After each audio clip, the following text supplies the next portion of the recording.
அமெரிக்காவுக்கும் ரஷ்யாவுக்கும் இடையில இருக்கிற அந்த பனிப்போர் இப்போ உச்சக்கட்டத்தை எட்டியிருக்கு. உலகமே உறைஞ்சு போயிருக்குன்னு தான் சொல்லணும். அமெரிக்காவோட எல்லைக்குள்ள ரஷ்யாவோட அணு ஆயுத போர் விமானங்கள் நுழையுது.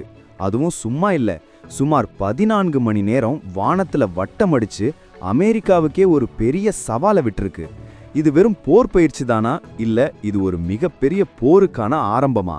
இந்த ஒரு விஷயம்தான் இப்போ உலக அரசியல்ல மிகப்பெரிய அதிர்வலைகளை உருவாக்கியிருக்கு. குறிப்பா அதிபர் ட்ரம்ப் பதவிக்கு வந்த பிறகு ரஷ்யா எடுக்க போற முதல் பெரிய நடவடிக்கை இதுதான்னு பலரும் சொல்றாங்க. உண்மையில் என்ன நடந்தது? ரஷ்யா ஏன் அமெரிக்காவை இப்படி மிரட்டணும்? இதுக்கு பின்னாடி இருக்கிற அந்த சீக்ரெட் என்ன? எல்லாத்தையும் பத்தி தான் இந்த வீடியோல ரொம்ப டீப்பா பார்க்க போறோம். கடந்த சில நாட்களுக்கு முன்னாடி அமெரிக்காவோட அலாஸ்கா மாகாணத்துக்கு பக்கத்துல இருக்கிற பெரிங் கடல் பகுதிக்கு மேல ரஷ்யாவோட 2 பிரம்மாண்டமான Tu-95MS போர் விமானங்கள் பறக்க ஆரம்பிச்சுது. இது சாதாரண போர் விமானம் கிடையாதுங்க. இத பியர் அப்படின்னு அமெரிக்கா சொல்லும்.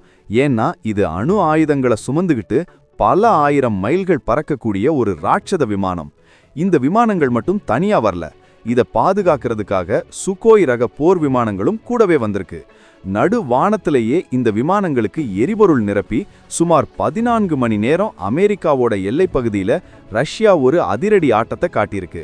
இது அமெரிக்க ராணுவத்தையே ஒரு நிமிஷம் பதற வச்சிருச்சுன்னு தான் சொல்லணும். இந்த விஷயம் தெரிஞ்ச உடனே அமெரிக்காவோட வான் பாதுகாப்பு படையான நோராட் உஷாராயிட்டாங்க. அலாஸ்கா வான் பாதுகாப்பு மண்டலத்துக்குள்ள நுழையிற அந்த 5 ரஷ்ய போர் விமானங்களையும் அவங்க ரேடார் மூலமா கண்காணிக்க ஆரம்பிச்சாங்க. இப்போ இங்க தான் ஒரு முக்கியமான கேள்வி வருது. ரஷ்யா எதுக்காக அமெரிக்காவோட எல்லைக்கு பக்கத்துல வந்து இப்படி சுத்தணும்? இதுக்கு முன்னாடியும் இப்படி நடந்திருக்கு. ஆனா இந்த முறை இது இவ்வளவு பேசப்படுறதுக்கு காரணம் இப்போ அமெரிக்காவில் இருக்கிற அரசியல் சூழல் தான். ஜனவரி மாசம் அதிபரா பொறுப்பேற்ற டொனால்டு ட்ரம்ப் உலக நாடுகளுக்கு சில அதிரடி மிரட்டல்களை விடுத்துட்டு வராரு. குறிப்பா வெனிசுவேலா அதிபர் மதுரோவை கைது செஞ்சதுல இருந்து ஈரான் மேல இருக்கிற அழுத்தம் வரைக்கும் ட்ரம்போட ஆட்டம் ரொம்ப வேகமா இருக்கு. இதற்கு ரஷ்யா தரப்போற பதில் தான் இந்த போர் விமான பயணம்னு வல்லுநர்கள் கணிக்கிறாங்க. இப்போ உங்ககிட்ட ஒரு கேள்வி.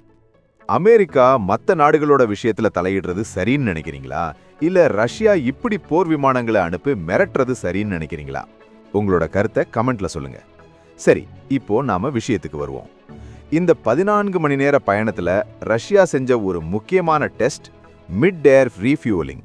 அதாவது விமானம் பறந்துகிட்டு இருக்கும்போதே இன்னொரு டேங்கர் விமானம் மூலமா அதுக்கு பெட்ரோல் போடுறது. இது எதை காட்டுதுன்னா, ரஷ்யாவால ரொம்ப தூரம் வந்து அமெரிக்காவை தாக்க முடியும் அப்படிங்கிறத அவங்க மறைமுகமா உணர்த்துறாங்க. இதுக்கு முன்னாடி ட்ரம்ப் என்ன சொன்னார்னா, அமெரிக்காவோட பாதுகாப்புக்காக நான் கிரீன்லாண்டை கைப்பற்றுவேன் அப்படின்னு சொன்னாரு. இதுதான் ரஷ்யாவை ரொம்ப கோபப்படுத்தியிருக்கு. கிரீன்லாண்ட் அப்படிங்கிறது ஒரு தனி தீவு மாதிரி இருந்தாலும் அது புவிசார் அரசியல்ல ரொம்ப முக்கியமான இடம். ஆர்க்டிக் பகுதியில் இருக்கிற இயற்கை வளங்களை கைப்பற்ற ரஷ்யா ரொம்ப காலமா முயற்சி பண்ணிட்டு வராங்க. ஆனா ட்ரம்ப் திடீர்னு கிரீன்லாண்ட் மேல கண்ணு வச்ச உடனே ரஷ்யாவுக்கு சுதாரிப்பு வந்துருச்சு. நீ கிரீன்லாண்ட் பக்கம் வந்தா நாங்க உன் எல்லைக்குள்ளேயே வருவோம் அப்படிங்கிறது தான் ரஷ்யாவோட மெசேஜ்.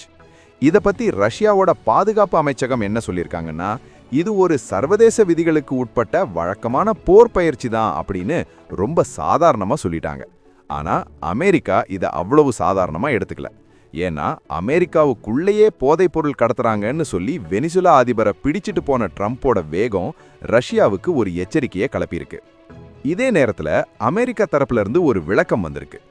ரஷ்ய விமானங்கள் எங்களுடைய வான் எல்லைக்குள்ள நுழையல, அவங்க அலாஸ்காவோட வான் பாதுகாப்பு அடையாள மண்டலத்துல தான் பறந்தாங்கன்னு அமெரிக்கா ராணுவம் சொல்லியிருக்கு.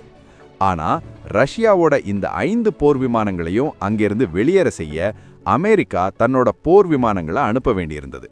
இங்கே தான் ட்விஸ்ட் இருக்கு. ரஷ்யா ஒரே கல்லுல 2 மாங்கா அடிக்க பார்க்கறாங்க. ஒன்னு அமெரிக்காவோட பாதுகாப்பு பலத்தை சோதிச்சு பார்க்கறது, இன்னொன்னு ட்ரம்போட வெளியுறவு கொள்கைக்கு ஒரு முட்டுக்கட்டை போடுறது. ஏற்கனவே உக்ரைன் போர்னால ரஷ்யாவுக்கும் அமெரிக்காவுக்கும் ஆகாது. இப்போ ட்ரம்போட அதிரடி திட்டங்கள் இந்த நெருப்பை இன்னும் அதிகமாக்கியிருக்கு.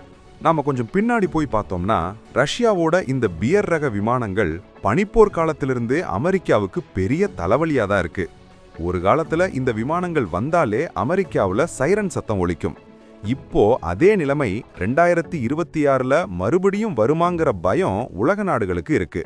அதுவும் குறிப்பா ரஷ்ய போர் விமானங்கள் கூடவே சுகோய் போர் விமானங்கள் பாதுகாப்பா வந்தது ரஷ்யா ஒரு முழுமையான தாக்குதல் மனநிலையோட தான் இந்த பயிற்சியை செஞ்சிருக்காங்க அப்படிங்கிறத உறுதிப்படுத்துது. சர்வதேச ஊடகங்கள் சொல்ற தகவல் படி ரஷ்யா இந்த முறை பயன்படுத்தின தொழில்நுட்பம் ரொம்பவே அட்வான்ஸ்டானது. அமெரிக்க ரேடார்கள்ல அவ்வளவு சீக்கிரம் சிக்காம இருக்கக்கூடிய சில மாற்றங்களையும் அவங்க செஞ்சிருக்கலாம்னு சொல்லப்படுது. சரி, அமெரிக்கா ஏன் கிரீன்லாந்து மேல இவ்வளவு ஆர்வமா இருக்காங்க? அதுக்கும் இந்த ரஷ்ய மிரட்டலுக்கும் என்ன சம்பந்தம்? இதுதான் இப்போ முக்கியமான பாயிண்ட். ஆர்க்டிக் பகுதியில பனிப்பாறைகள் உருக ஆரம்பிச்ச உடனே அங்க இருக்கிற எண்ணெய் மற்றும் எரிவாயு வளங்களை எடுக்க பெரிய நாடுகளுக்கு இடையில போட்டி ஆரம்பிச்சிருச்சு. இதுல ரஷ்யா தான் இப்போதைக்கு முன்னிலையில இருக்காங்க. அவங்க கிட்ட தான் உலகத்திலேயே அதிகமான ஐஸ் பிரேக்கர் கப்பல்கள் இருக்கு. ஆனா அமெரிக்காவுக்கு அந்த வசதி கம்மி. அதனால தான் கிரீன்லாண்டை எப்படியாவது தன் கட்டுப்பாட்டுக்குள்ள கொண்டு வந்துட்டா ஆர்க்டிக் பகுதியில ஒரு பெரிய ஆளுமையை செலுத்தலாம்னு ட்ரம்ப் கணக்கு போடுறாரு. ரஷ்யாவுக்கு இது நல்லாவே தெரியும். அதனால தான் நீ அங்க கை வச்சா நான் இங்கே உன் வீட்டு வாசல்ல வந்து நிப்பேன்னு ரஷ்யா ஆட்டம் காட்டுது. இது ஒரு பக்கம் இருக்க, வெனிசுலா விவகாரமும் இதுல ஒரு பெரிய பங்கு வகிக்குது. அதிபர் மதூரோ ரஷ்யாவுக்கு ரொம்ப நெருக்கமானவர். அவரை அமெரிக்கா கைது செஞ்சது ரஷ்யாவுக்கு ஒரு பெரிய அவமானம் மாதிரி. சர்வதேச அரசியல் விதிகளின்படி ஒரு நாட்டோட அதிபரை இன்னொரு நாடு இப்படி பிடிச்சிட்டு போறது ரொம்ப அபூர்வமான விஷயம். இதை கண்டிச்சு ரஷ்யா ஏற்கனவே அறிக்கை விட்டிருந்தாங்க. இப்போ போர் விமானங்கள் மூலமா அந்த கண்டனத்தை நேரடியா அமெரிக்க எல்லைக்கே கொண்டு போயிருக்காங்க. எங்களுடைய நண்பர்களை நீ தொட்டா நாங்க சும்மா இருக்க மாட்டோம் அப்படிங்கிறது தான் ரஷ்யாவோட மறைமுக மிரட்டல். இது போர் பதற்றத்தை அதிகப்படுத்துறது மட்டும் இல்லாம உலக சந்தையில கச்சா எண்ணெய் விலையையும் பாதிக்க வாய்ப்பிருக்குன்னு பொருளாதார வல்லுநர்கள் எச்சரிக்கிறாங்க. இந்த ஒட்டுமொத்த சம்பவத்தையும் நாம உன்னிப்பா கவனிச்சோம்னா இதுல சில மர்மமான விஷயங்களும் இருக்கு. ரஷ்யா இந்த விமானங்களை அனுப்பும்போது நடுவானில் ஒரு மர்மமான வேறொரு நாட்டு விமானம் தங்களை கண்காணிச்சதா ஒரு புகார சொல்லியிருக்காங்க. அது அமெரிக்காவோட உளவு விமானமா இல்ல வேற ஏதாவது நாடாங்கிறது இன்னும் உறுதியாக தெரியல. ஆனா சர்வதேச கடல் எல்லையில இப்படி நாடுகளுக்கு இடையில நடக்கிற இந்த கேட் அண்ட் மவுஸ் கேம் எப்ப வேணும்னாலும் ஒரு விபத்தா மாறலாம். ஒருவேளை தவறுதலா ஒரு ஏவுகணை பாய்ஞ்சாலும் அது ஒரு உலகப் போருக்கு வழிவகுத்திடும். அதனால தான் ஐநா சபை இந்த விஷயத்துல 2 நாடுகளுமே நிதானமா இருக்கணும்னு வேண்டுகோள் விடுத்திருக்காங்க. ஆனா ட்ரம்ப் இதை கேட்கிற மாதிரி தெரியல. ட்ரம்போட அமெரிக்கா ஃபர்ஸ்ட் கொள்கை மற்ற நாடுகளை ரொம்பவே எரிச்சலடைய வச்சிருக்கு. குறிப்பாக நேட்டோ அமைப்பில் இருக்கிற நாடுகளே ட்ரம்போட சில முடிவுகளுக்கு எதிர்ப்பு தெரிவிச்சு வர்றாங்க. ஆனா ரஷ்யா இதை ஒரு வாய்ப்பா பயன்படுத்துது.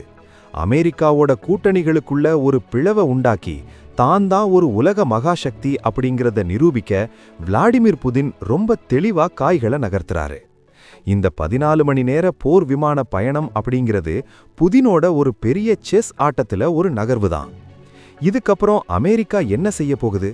அவங்களும் ரஷ்யாவோட எல்லைக்கு பக்கத்துல தங்களோட போர் விமானங்களை அனுப்ப போறாங்களா?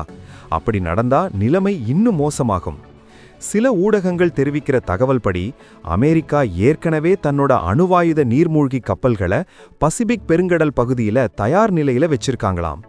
ரஷ்யாவோட இந்த வான்வழி மிரட்டலுக்கு பதிலடி கொடுக்க கடலுக்கு அடியில ஒரு ரகசிய பிளான் அமெரிக்கா கிட்ட இருக்கலாம்னு சொல்லப்படுது.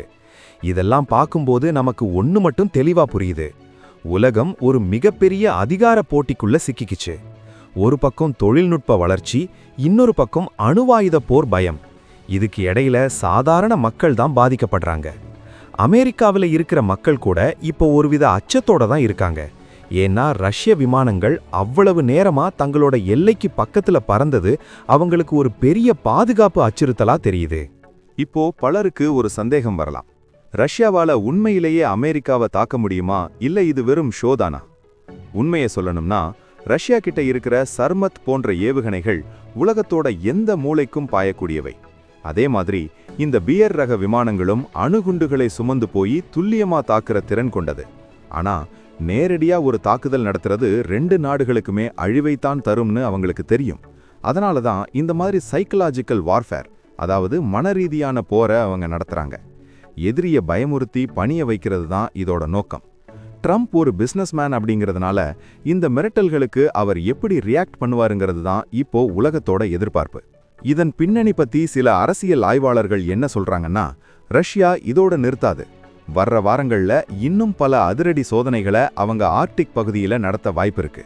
அதேபோல அமெரிக்காவும் தனது வான் பாதுகாப்பை இன்னும் பலப்படுத்த போறாங்க. இதனால 2 நாடுகளும் இராணுவத்துக்காக செலவு பண்ற பணம் பல மடங்கு உயரும். இது உலக பொருளாதாரத்துல ஒரு பெரிய தாக்கத்தை ஏற்படுத்தும். நாம இப்ப பார்த்த இந்த வீடியோல இருக்கிற தகவல்கள் எல்லாமே சர்வதேச செய்தி நிறுவனங்கள் மற்றும் ரஷ்யா, அமெரிக்க பாதுகாப்பு அமைச்சகங்கள் வெளியிட்ட அதிகாரப்பூர்வ அறிக்கைகளை அடிப்படையாக கொண்டது. இதில் சில பகுதிகள் இப்போதைய அரசியல் சூழலை வைத்து கணிக்கப்பட்டவை. ஒரு குயிக் ரீகேப் பார்த்துடலாம். ரஷ்யாவோட 5 போர் விமானங்கள் அமெரிக்காவோட அலாஸ்கா எல்லைக்கு பக்கத்துல 14 மணி நேரம் பறந்து மிரட்டல் விடுத்திருக்கு. இதுக்கு முக்கிய காரணம் ட்ரம்போட அதிரடி வெளிநாட்டு கொள்கைகள் மற்றும் கிரீன்லாண்டை கைப்பற்ற துடிக்கும் அமெரிக்காவோட ஆசை. ரஷ்யா தனது அணு ஆயுத பலத்தை காட்டி அமெரிக்காவை எச்சரிச்சிருக்கு. இதற்கு பதிலடியா அமெரிக்காவும் தனது கண்காணிப்பை தீவிரப்படுத்தியிருக்கு. இது ஒரு புதிய பனிப்போரோட ஆரம்பமா இருக்குமோங்கிற சந்தேகம் வலுவா இருக்கு. வரும் நாட்கள்ல ட்ரம்ப் இதுக்கு என்ன பதில் சொல்ல போறாருங்கிறது தான் இப்போதைய ஹாட் டாபிக். இறுதியா ஒன்னு சொல்லிக்கிறேன், போர் அப்படிங்கிறது எப்பவுமே தீர்வாகாது. ஆனா நாடுகள் தங்களோட கௌரவத்துக்காகவும் அதிகாரத்துக்காகவும் இப்படி மோதிக்கிறது உலக அமைதிக்கே ஒரு பெரிய சவால். உங்களோட கருத்து என்ன? ரஷ்யா செஞ்சது கரெக்டா இல்ல அமெரிக்காலாம் இதுக்கெல்லாம் காரணமா? மறக்காம உங்க பதில கமெண்ட்ல போடுங்க. இந்த வீடியோ உங்களுக்கு பிடிச்சிருந்தா லைக் பண்ணுங்க, உங்க நண்பர்களுக்கு ஷேர் பண்ணுங்க. இதே மாதிரி இன்னும் பல சுவாரஸ்யமான உலக அரசியல் செய்திகளை தெரிஞ்சுக்க நம்ம சேனலை சப்ஸ்கிரைப் பண்ணிக்கோங்க. அடுத்த ஒரு அதிரடி வீடியோல உங்களை சந்திக்கிறேன். நன்றி, வணக்கம்.